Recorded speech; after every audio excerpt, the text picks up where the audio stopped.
आम आदमी पार्टी ने जारी की उम्मीदवारों की 5वीं सूची। 15 होर नावां दा कीता ऐलान। मोहाली तो कुलवंत सिंह नूं मिली टिकट। बठिंडा अर्बन तो जगरूप गिल ते जताया भरोसा। हुण तक 88 उम्मीदवारों का ऐलान। लुधियाना ब्लास्ट सामने आया। पाकिस्तान कनैक्शन ISI के इशारे ते काम करन वाला जसविंदर मुल्तानी जर्मनी च गिरफ्तार। पाकिस्तान तो हथियार करवाउंदा सी सप्लाई। चोणां तो पहला माहौल खराब करन दी सी साजिश। लुधियाना ब्लास्ट नवा खुलासा। सूत्रों मुताबक मुलजम गगनदीप नूं पंजाब च ही दित्ती गई सी बंब प्लांट करन दी ट्रेनिंग। जांच एजेंसियां पता लगा रही कि जमानत तो बाद दे 3 महीनों च किथे गया सी गगनदीप। सीएम चन्नी दी किसान मजदूर संघर्ष कमेटी नाल मीटिंग जारी। पेंडिंग मंगां नूं लैके रेलवे ट्रैक्स ते धरना दे रही है जथेबंदी। अंदोलन करके रोजाना 100 तो ज्यादा ट्रेन प्रभावित। सिद्धू की बयानबाजी ते हुण अमृतसर दे हवलदार दा फुटिया गुस्सा। कांग्रेस प्रधान नूं कीता चैलेंज। तुसीं मैनूं दबका मारो, जे मत्थे ते पसीने दी बूंद भी आ जाए तुहाडी जुत्ती च पियांगा पानी। सिद्धू तो बाद हुण सुखबीर बादल दा पुलिस ते विवादित बयान। कुंवर विजय प्रताप ते निशाने साधे बोले पुलिस वाले तां लोकां कोल दवानी तक नहीं छड्डदे। सड़क ते तुरे जांदे कट लैंदे ने जेब।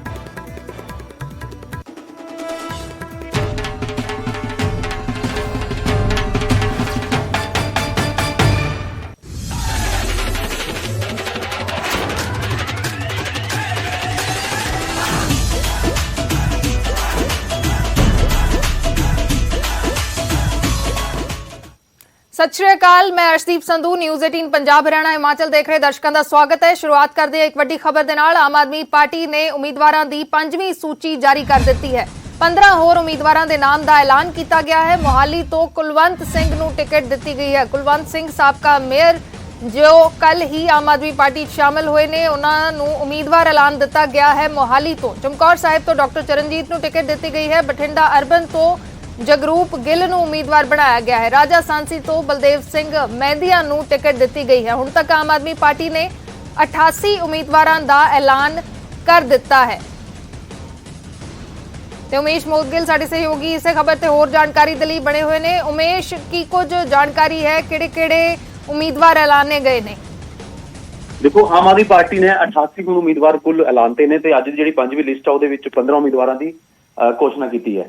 मोहाली तो साबका मेयर जिहड़े कुलवंत सिंह उन्हां दी टिकट ऐलाना गया। असीं कल ही कुलवंत सिंह ने जो पार्टी शामिल कराया सी, असीं उन्हां दा इंटरव्यू किया सी। साफ कहा सीगा कि क्या असीं मोहाली दे आम आदमी पार्टी दे उम्मीदवार नाल गल कर रहे हैं ते उही गल साबित हुई है।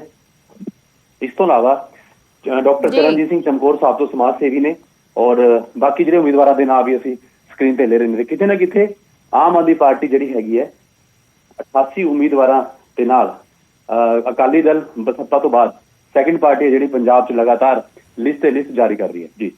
जी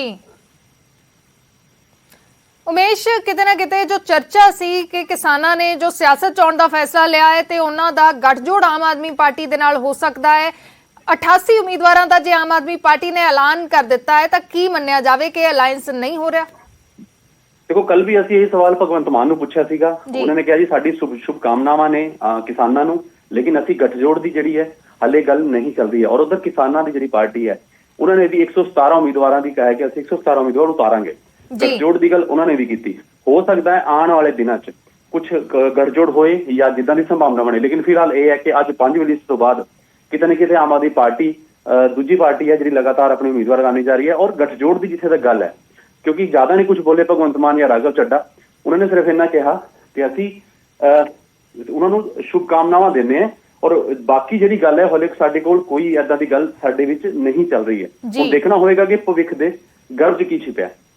जी, शुक्रिया उमेश पूरी जानकारी दे लई। तां 15 होर उम्मीदवार आम आदमी पार्टी ने ऐलान दिते ने। हुण तक कुल 88 उम्मीदवार ऐलान दिते गए ने। 117 सीटां ने ते उन्हां दे विचों 88 हलकिਆਂ ਦੇ ਵਿੱਚ उम्मीदवार उतार दिते ने। आम आदमी पार्टी ने किते ना किते जो कियास लगाए जा रहे सी किसानां दे नाल अलायंस होण दे, गठजोड़ होण दे, ਉਹ फिलहाल अजे नज़र किते ना किते नहीं आ रहा।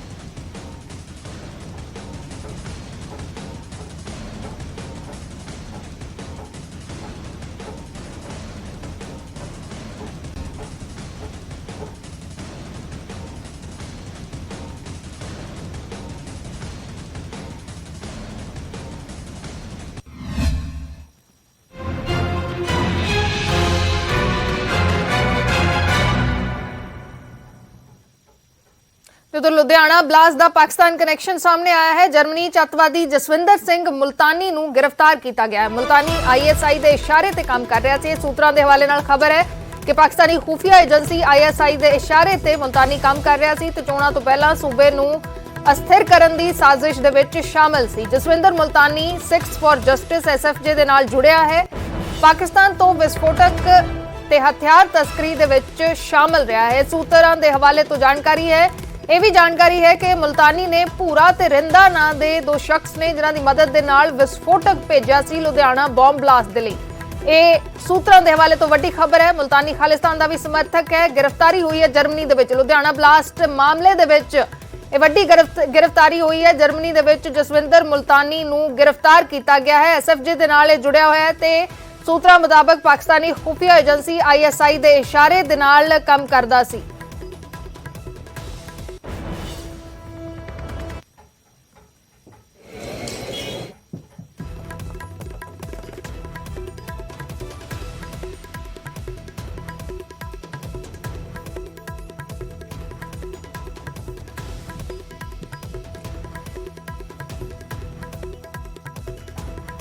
ਤੇ ਲੁਧਿਆਣਾ ਬੰਬ ਬਲਾਸਟ ਮਾਮਲੇ ਦੇ ਮੁਲਜ਼ਮ ਗਗਨਦੀਪ ਦੇ ਡੋਂਗਲ ਤੋਂ ਵੱਡੇ ਖੁਲਾਸੇ ਹੋਏ ਨੇ। ਗਗਨਦੀਪ ਦੇ ਵਿਦੇਸ਼ੀ ਕਨੈਕਸ਼ਨ ਦਾ ਪਰਦਾਫਾਸ਼ ਹੋਇਆ। ਡੋਂਗਲ ਤੋਂ ਵਿਦੇਸ਼ੀ ਕਾਲਸ ਦੀ ਜਾਣਕਾਰੀ ਮਿਲੀ ਹੈ। ਜਾਂਚ ਦੌਰਾਨ ਮੁਲਤਾਨੀ ਦਾ ਨਾਮ ਸਾਹਮਣੇ ਆਇਆ ਜਿਸ ਦੀ ਗ੍ਰਿਫਤਾਰੀ ਹੋਈ ਹੈ। ਡੋਂਗਲ ਤੋਂ ਵਿਦੇਸ਼ ਦੇ ਵਿੱਚ 13 ਕਾਲਸ ਕੀਤੀਆਂ ਗਈਆਂ ਸੀ। 13 ਕਾਲਸ ਕੀਤੀਆਂ ਗਈਆਂ ਸੀ ਵਿਦੇਸ਼ਾਂ ਦੇ ਵਿੱਚ। ਦੁਬਈ, ਮਲੇਸ਼ੀਆ, ਪਾਕਿਸਤਾਨ ਚ ਕਾਲ ਕੀਤੇ ਜਾਣ ਦੀ ਜਾਣਕਾਰੀ ਮਿਲੀ ਹੈ। ਇਸੇ ਡੋਂਗਲ ਦੇ ਜ਼ਰੀਏ ਗਗਨਦੀਪ ਦੀ ਸ਼ਨਾਖਤ ਹੋਈ ਸੀ। ਮੁਲਜ਼ਮ ਗਗਨਦੀਪ ਜੋ ਇਸ ਬੰਬ ਬਲਾਸਟ 'ਚ ਮਾਰਿਆ ਗਿਆ ਲੁਧਿਆਣਾ ਬੰਬ ਬਲਾਸਟ ਦੇ ਵਿੱਚ, ਜਿਸ ਦੇ ਉੱਤੇ ਸਿੱਧਾ ਪਹਿਲਾਂ ਸ਼ੱਕ ਜ਼ਾਹਰ ਕੀਤਾ ਗਿਆ, ਫਿਰ ਸਾਫ਼ ਕੀਤਾ ਗਿਆ ਕਿ ਉਹ ਬੰਬ ਪਲਾਂਟ ਕਰਨ ਦੀ ਕੋਸ਼ਿਸ਼ ਕਰ ਰਿਹਾ ਸੀ। ਜਿਸ ਵੇਲੇ ਇਹ ਜਿਹੜਾ ਬਲਾਸਟ ਹੋ ਗਿਆ, ਇਹ ਖਦਸ਼ਾ ਜਤਾਇਆ ਗਿਆ ਹੈ। ਮੁਲਜ਼ਮ ਗਗਨਦੀਪ ਦੀ ਇਸੇ ਡੋਂਗਲ ਦੇ ਜ਼ਰੀਏ ਸ਼ਨਾਖਤ ਹੋਈ ਸੀ ਤੇ ਹੁਣ ਤੋਂ ਅੱਗੇ ਉਸੇ ਡੋਂਗਲ ਤੋਂ ਅੱਗੇ ਜਾਂਚ ਜਿਹੜੀ है वो की जा रही है। शंकर आनंद साडे सहयोगी जुड़े हुए ने। शंकर, क्या कुछ जानकारी इस डोंगल के जरिए मिल पाई है? देखिए, लुधियाना कोर्ट में जब ब्लास्ट हुआ था उसके बाद जब मौके पे पंजाब पुलिस पहुंची थी, इसके साथ ही जो खुफिया विभाग के अधिकारी मौके पे पहुंचे थे, तो उसी वक्त में जो मौके पर जो एक आरोपी मारा गया था गुरप्रीत, तो जो आरोपी के पास से एक डोंगल बरामद किया गया था और उसी डोंगल के आधार पर तमाम आरोपियों की शिनाख्त हुई। और उस डोंगल से जब उसको शिनाख्त किया गया, जब उसकी पड़ताल की गई तो पता चला कि उस डोंगल के माध्यम से एक मोबाइल फोन कनेक्ट था और उसी मोबाइल फोन से लगातार पाकिस्तान, मलेशिया, दुबई में लगातार फोन किया जा रहा है। और जिसके बाद इस लुधियाना बम ब्लास्ट मामले का खुलासा हुआ। इस मामले में जिस तरह से खुलासा होने के बाद जसविंदर सिंह की गिरफ्तारी हुई है, उसे अभी फिलहाल जर्मनी में गिरफ्तार किया गया है। और पंजाब पुलिस और इसके साथ ही जो भारतीय जांच एजेंसी जो है उसके अधिकारी अब जर्मनी जाएंगे और उसके बाद उस आरोपी से वहां पे पूछताछ करेंगे। और जिस तरह से यहाँ पे डोंगल के साथ साथ इस मामले में यह जानकारी मिली कि जो मुख्य आरोपी मुल्तानी जो गिरफ्तार हुआ है, उसका सीधा संबंध पाकिस्तान की खुफिया एजेंसी ISI के साथ में है और पाकिस्तान की खुफिया एजेंसी के इशारे पर एक एजेंट के तौर पर वो काम कर रहा था। इसके साथ ही उसका कनेक्शन सिख फॉर जस्टिस नाम की जो संस्था है जो भारत विरोधी गतिविधियों को अंजाम देती है, उसके साथ में सीधे तौर पर जुड़ रहा है। लिहाजा इस मामले की गंभीरता को देखते हुए सिख फॉर जस्टिस के खिलाफ आने वाले वक्त में और ज्यादा कार्रवाई देखने को मिल सकती है। खास तौर पर भारतीय जांच एजेंसी NIA की अगर बात करें तो NIA में कई मामले जो है सिख फॉर जस्टिस के खिलाफ रजिस्टर्ड है। तो आने वाले वक्त में सिख फॉर जस्टिस संस्था और इसके साथ ही जो ऐसे आरोपी, ऐसे संदिग्ध आतंकियों के खिलाफ अभी कार्रवाई की जाएगी जो विदेश में रह करके भारत विरोधी गतिविधियों को अंजाम देने में जुटे हुए हैं। तो लुधियाना बम ब्लास्ट मामले में फिलहाल सिख फॉर जस्टिस और पाकिस्तान से जुड़े हुए कनेक्शन का जो तार है वो सामने आया है और कहा जा सकता है कि आने वाले वक्त में इस मामले पर कार्रवाई को अंजाम देते हुए कुछ और भी आरोपियों को गिरफ्तार किया जा सकता है। इसके साथ ही जो कुछ स्लीपर सेल हैं, खासतौर पर जो पंजाब में छुपे हुए स्लीपर सेल हैं, उसकी भी शिनाख्त करवाई जा रही है। ये जांचा परखा जा रहा है कि कौन कौन से लोग हैं जो इस लुधियाना बम ब्लास्ट मामले में स्लीपर सेल की भूमिका निभा रहे थे। तो कहा जा सकता है कि आने वाले वक्त में इस मामले में कुछ और आरोपियों की गिरफ्तारी भी संभव है। जी शंकर, क्या कुछ जानकारी है कि और भी गिरफ्तारियां इस मामले में हो सकती हैं? क्या कुछ इस पर अपडेट है?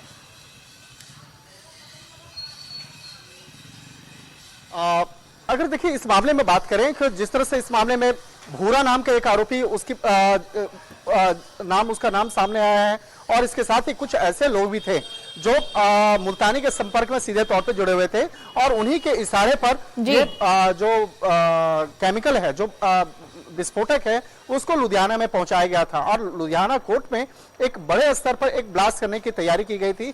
तो इसके लिए जो कई स्लीपर सेल की जो भूमिका है वो सामने आ रही है और इस मामले में उन तमाम कनेक्शन को खंगालने में जुटी हुई है वहां के स्थानीय पुलिस और इस मामले में जो केंद्रीय जांच एजेंसी है, खुफिया एजेंसी है, लगातार उसके संपर्क में पंजाब की पुलिस जुटी हुई है।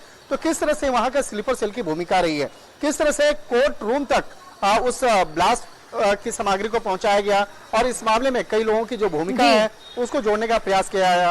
हालांकि इस मामले में पंजाब पुलिस का जो काम है, जिस तरह से पंजाब पुलिस ने इस मामले की तफ्तीश की है, वो काबिल तारीफ है और बहुत कम समय में उन तमाम कनेक्शन को सामने जोड़ करके लाया कि किस तरह से बाकायदा पंजाब पुलिस की जो इन्वेस्टिगेशन में सामने आया, मुल्तानी का नाम सामने आया और उसके बाद जिस तरह से इस मामले में जर्मनी की पुलिस को इस मामले में तत्काल जानकारी दी गई और जर्मनी पुलिस को इस मामले में रिक्वेस्ट किया गया कि उससे जुड़े काफी जो महत्वपूर्ण जो दस्तावेज और काफी जो कहा जा सकता है इनपुट जो हैं वो पंजाब पुलिस को मिले हैं और उसके आधार पर उसकी गिरफ्तारी होनी चाहिए और बाकी जो भी अन्य सबूत और जो भी कागजी कार्रवाई है वो उसको बाद में अंजाम दिया जाएगा। तो उसी के आधार पर फिलहाल जर्मनी पुलिस के द्वारा मुल्तानी को वहां पर गिरफ्तार किया गया है और उससे जुड़े हुए तमाम जो ऐसे आरोपी जो सिख फॉर जस्टिस के लिए काम करते हैं उससे भी जुड़े हुए कनेक्शन को खंगाला जाएगा।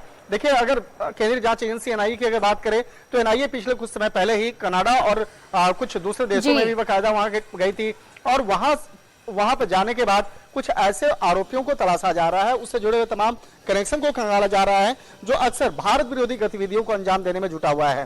तो एक तरह से कह सकते हैं कि इस मामले में केंद्रीय जांच एजेंसी एनआईए की जो भूमिका है वो आने वाले वक्त में काफी महत्वपूर्ण होने वाली है, क्योंकि एनआईए इस मामले में सिख फॉर जस्टिस संस्था के खिलाफ पहले से कई मामले को दर्ज कर रखी है और इस मामले में जुड़े हुए तमाम कनेक्शन को खंगाल रही है।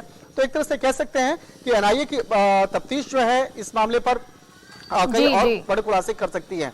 और इस जिस तरह से लुधियाना ब्लास्ट की अगर बात करें तो लुधियाना ब्लास्ट मामले में कुछ और भी आरोपियों को जल्दी हिरासत में लिया जा सकता है, क्योंकि इस मामले में जेल में बंद कुछ ऐसे ड्रग तस्कर का नाम सामने आ रहा है जो नशे की तस्करी करने में लगे हुए थे, लेकिन वो पैसे लेकर उस आतंकी संस्था के खिलाफ भी काम कर रहा था। खास तौर पर जो पाकिस्तान की जो खुफिया एजेंसी है आईएसआई, उसके इशारे पे काम करने वाले कुछ संस्थाओं के संपर्क में जुड़ा हुआ था। तो एक तरह से कह सकते हैं कि पाकिस्तान से लेकर इस मामले में दुबई कनेक्शन और इसके साथ ही मलेशिया कनेक्शन जो है वो सामने में देखने को मिल रहा है और इस मामले में जल्द ही कुछ और भी आरोपियों की गिरफ्तारी संभव है। जी, शुक्रिया शंकर पूरी जानकारी के लिए। ਤਾਂ ਕਈ ਹੋਰ गिरफ्तारियां भी इस मामले च हो सकਦੀਆਂ ਨੇ। ਲੁਧਿਆਣਾ ਬੰਬ ਬਲਾਸਟ ਨੂੰ ਲੈ ਕੇ लगातार नਵੇਂ खुलासे हो रहे ने। जो गगनदीप ਦੀ ਡੋਂਗਲ मिली सी, जो मुलਜ਼ਮ गगनदीप ਦੀ ਡੋਂਗਲ मिली सी ਲੁਧਿਆਣਾ कोर्ट ਦੇ ਵਿੱਚ मौके तो उस ਡੋਂਗਲ तो ਇਹ ਸਾਰੀਆਂ ਚੀਜ਼ਾਂ ਨੇ ਜਿਹੜੀਆਂ ਸਾਹਮਣੇ ਆ ਰਹੀਆਂ ਨੇ। ਕਨੈਕਸ਼ਨ ਜਿਹੜੇ ਨੇ ਸਾਹਮਣੇ ਆ ਰਹੇ ਨੇ। 13 ਕਾਲਸ ਵਿਦੇਸ਼ ਦੇ ਵਿੱਚ ਇਸ ਡੋਂਗਲ ਦੇ ਜ਼ਰੀਏ ਕੀਤੀਆਂ ਗਈਆਂ ਸੀ। ਗਗਨਦੀਪ ਦੀ ਸ਼ਨਾਖਤ ਵੀ ਇਸੇ ਡੋਂਗਲ ਦੇ ਜ਼ਰੀਏ ਹੋਈ ਸੀ।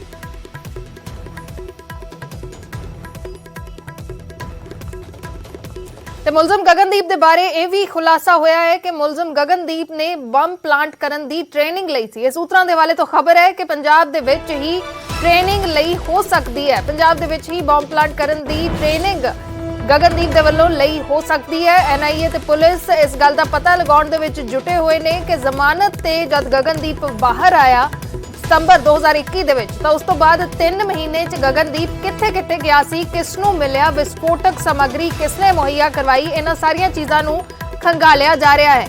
ਇਹ ਵੀ ਅੰਦੇਸ਼ਾ ਹੈ, ਇਹ ਵੀ ਖਦਸ਼ਾ ਜਤਾਇਆ ਜਾ ਰਿਹਾ ਹੈ ਕਿ ਪੰਜਾਬ 'ਚ ਅੱਤਵਾਦੀਆਂ ਦੇ ਕਈ ਹੋਰ ਸਲੀਪਰ ਸੈੱਲ ਵੀ ਐਕਟਿਵ ਹੋ ਸਕਦੇ ਨੇ। ਤਾਂ ਵੱਡੀਆਂ ਜਾਣਕਾਰੀਆਂ ਜਿਹੜੀਆਂ ਨੇ ਉਹ ਸਾਹਮਣੇ ਆ ਰਹੀਆਂ ਨੇ। ਲਗਾਤਾਰ ਇਸ ਮਾਮਲੇ ਦੇ ਵਿੱਚ ਗਗਨਦੀਪ ਨੇ ਟ੍ਰੇਨਿੰਗ ਲਈ ਸੀ, ਇਹ ਸੂਤਰਾਂ ਦੇ ਹਵਾਲੇ ਤੋਂ ਵੱਡੀ ਖਬਰ ਹੈ।